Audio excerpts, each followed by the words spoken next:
That's how you generate a lobby group. And that's what the recreational sector has begun. And they're very good at putting fear into the public mind, fear that commercial fishers, are going to pillage the sea. That's the last thing that a commercial fisher wants, because if they do that, then they don't have the fish for the future. So today on Dirty Linen, we are sticking with the huge topic of Port Phillip Bay and local seafood. Our guest today is Joanne Butterworth-Gray. She is the Independent Chair of Seafood Industry Victoria, a wealth of knowledge about all matters fishing in the Bay. Joanne, welcome to Dirty Linen. Thank you so much, Dani. It's great to be with you. I'd love you to start by just giving me a bit of an overview of your role and what Seafood Industry Victoria is all about. Yeah, sure. So Seafood Industry Victoria is there to represent commercial fishers and various points along the supply chain. Most importantly, it's about ensuring that there's a viable and sustainable commercial fishing industry for Victoria that, puts Victorian seafood in the, fishmongers and on the plates of Victorians, and, gives Victorians the opportunity to enjoy what's really unique and special about Victorian seafood. And what's your, personal connection to it? Are you a seafood lover? Are you a food industry person? How do you come to be in this role? Look, I'm a seafood lover. I've been in agribusiness for 40 years. I'm not a fisher. I get seasick, so I'm hopeless out on a boat. But I love my seafood, and I'm passionate about making sure that, as Victorians, that we've got access to local seafood and at affordable prices. Not everyone can afford, $100 crab, but we should be able to afford to buy some King George whiting or, rock flathead, whatever it might be. Absolutely. Oh, it's such a pleasure to enjoy local seafood in local restaurants and to be able to buy it for home as well.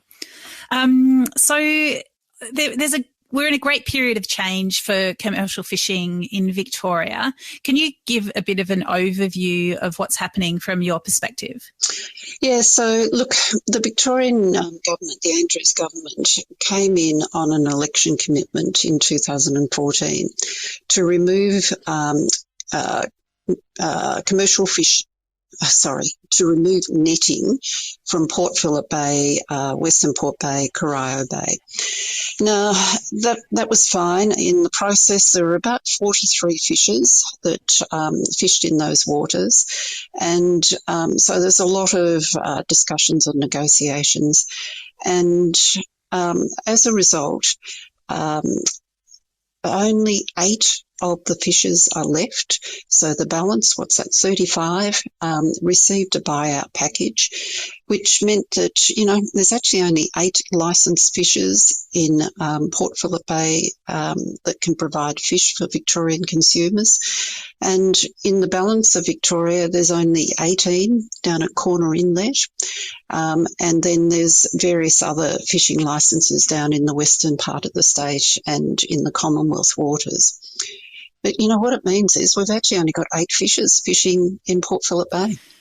And, people would hear this on face value and they think, well, there must be issues with sustainability. That there mustn't be enough fish to supply, a huge city like Melbourne and all the, cities and towns around the state. Is that the case? No, that's absolutely not the case. Look, I think if we were to talk, sort of 30 years ago, commercial fishing industry probably didn't have a really positive reputation about understanding, the environmental place in which they worked and, ensuring sustainability of the resource. But practices have changed and, we've got young and older men, women who are fishing, and they are very aware that they're custodians of the sea. Just like a farmer farming their land, a fisher is a custodian of the environment in which they're producing food or catching food. So I think, the notion that, maybe there's not enough fish, that's a nonsense. What the Andrews government commitment was all about was trying to get to reallocate the resource from commercial fishing to recreational fishing. And so they had this program called Target 1 Million, trying to get 1 million, Victorians out there fishing across Port Phillip Bay, etc. It hasn't succeeded. I think there's about 250,000 recreational licences, certainly not a million.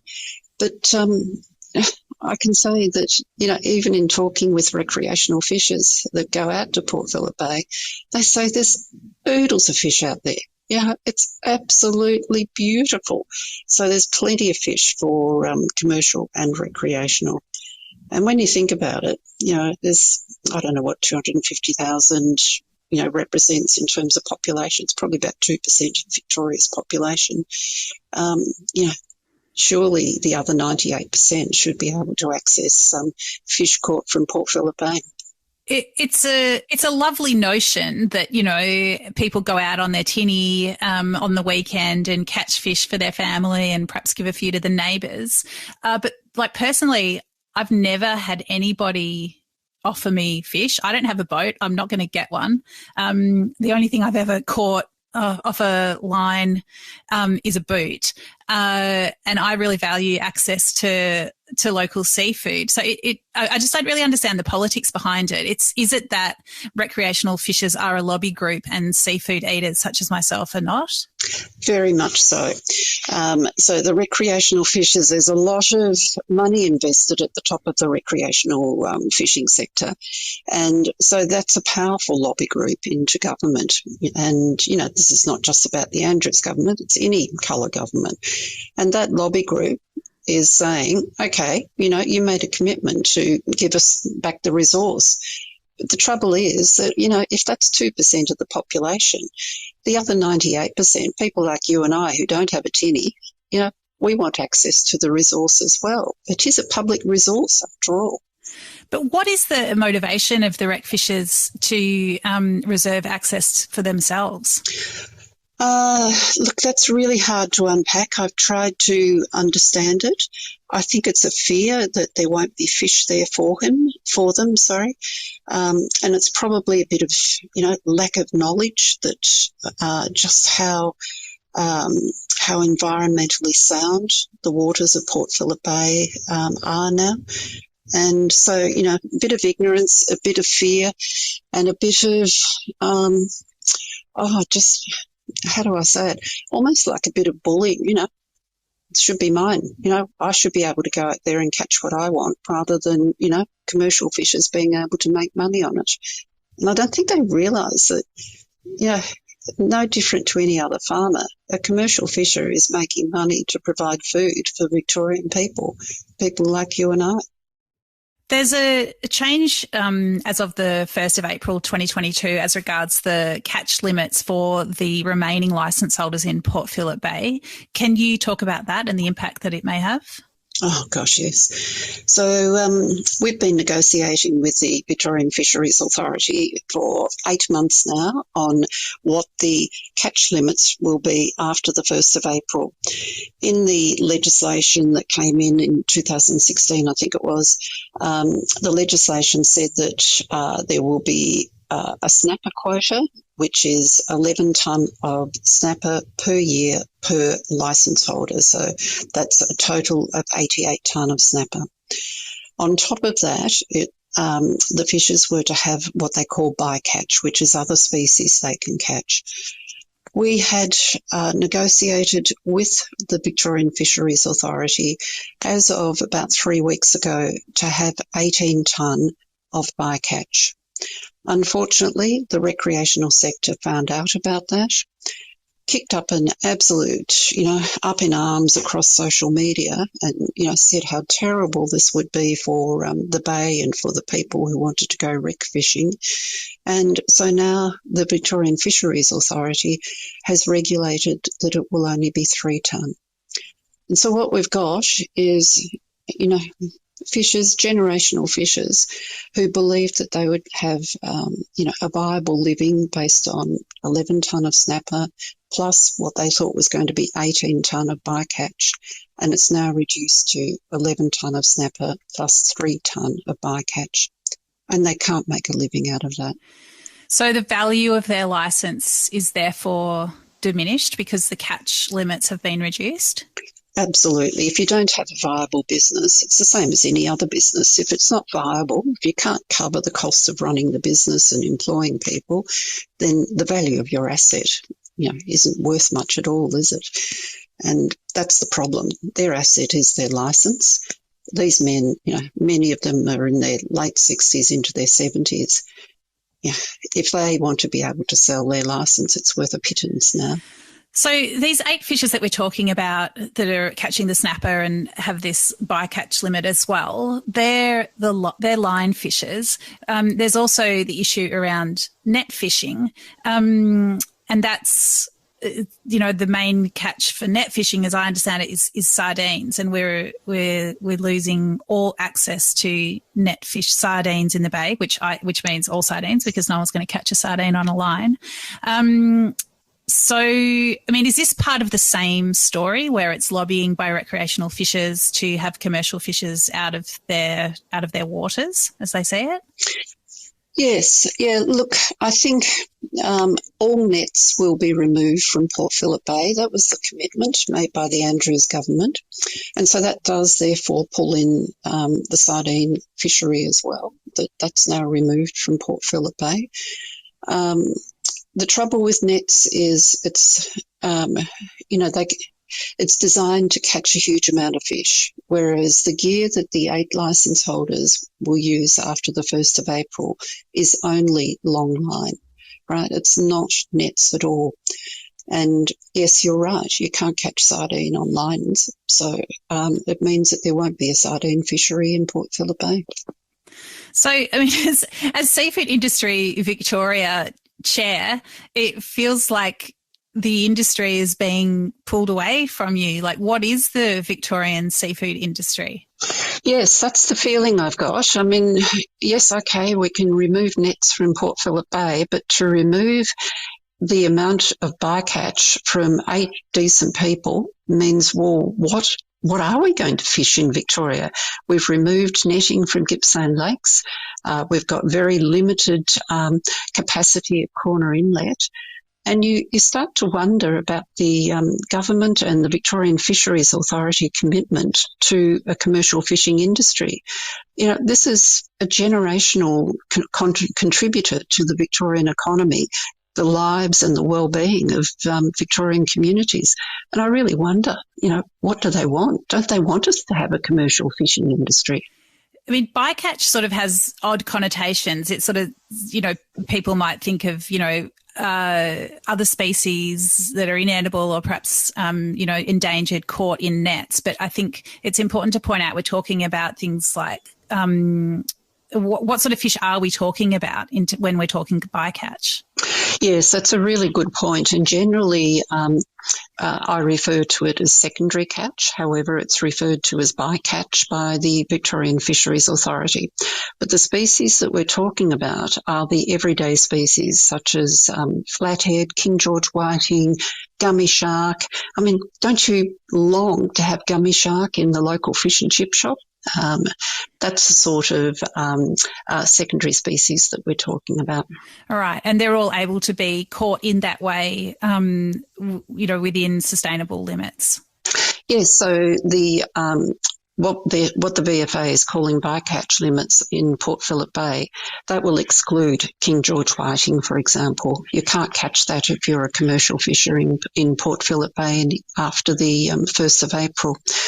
You can catch flathead, you can catch a small amount of gummy shark, and you can catch calamari.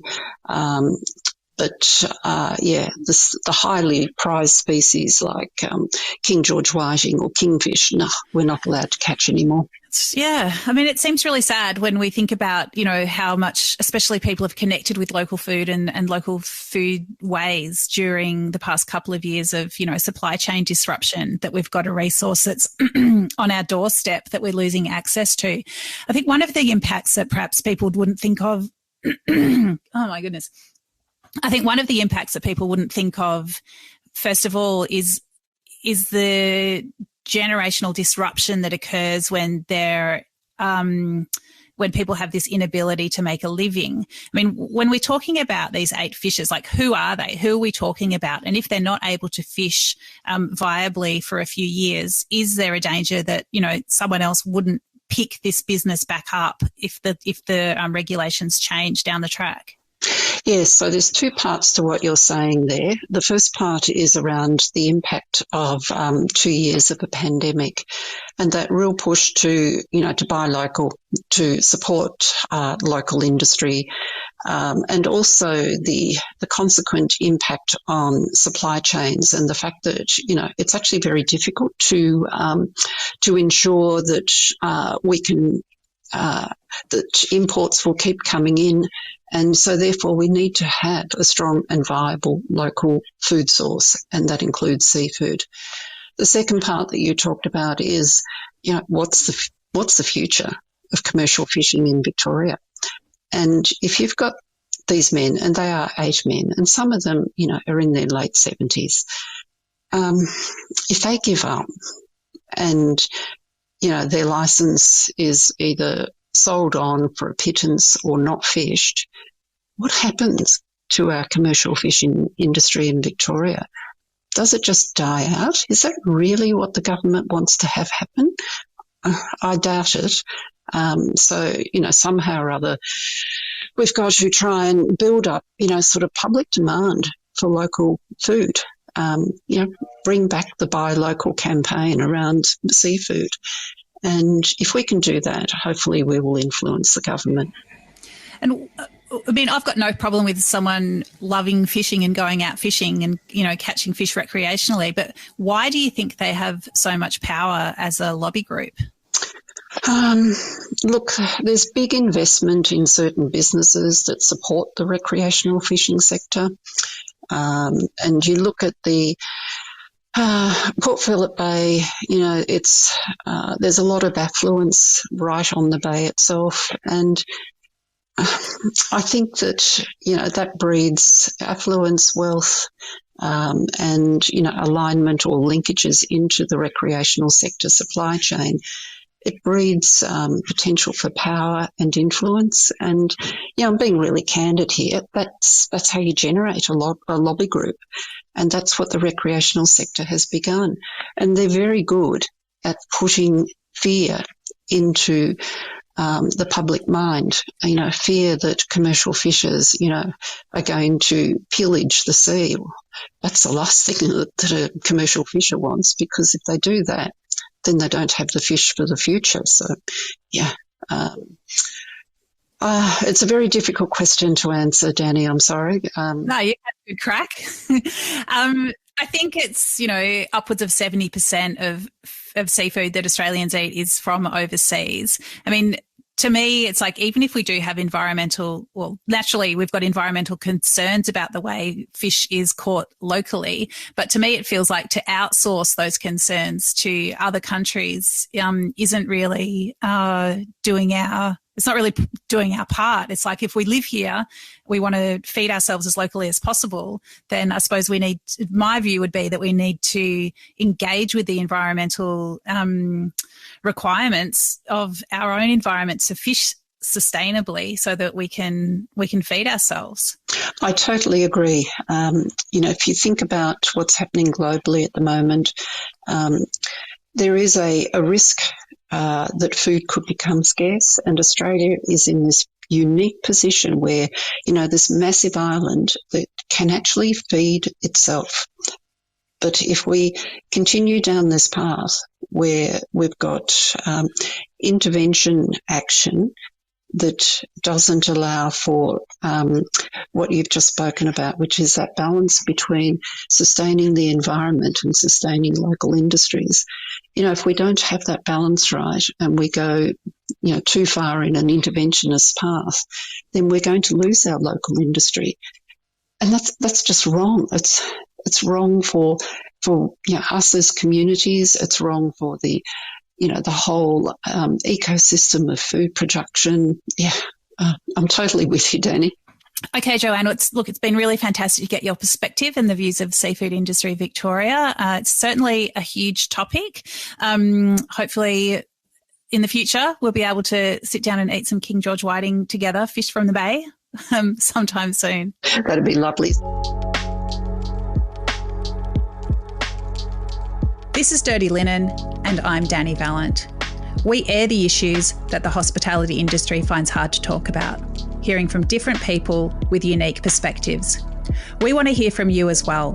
If you have something that needs to be said about a topic, get in touch so we can include your perspective.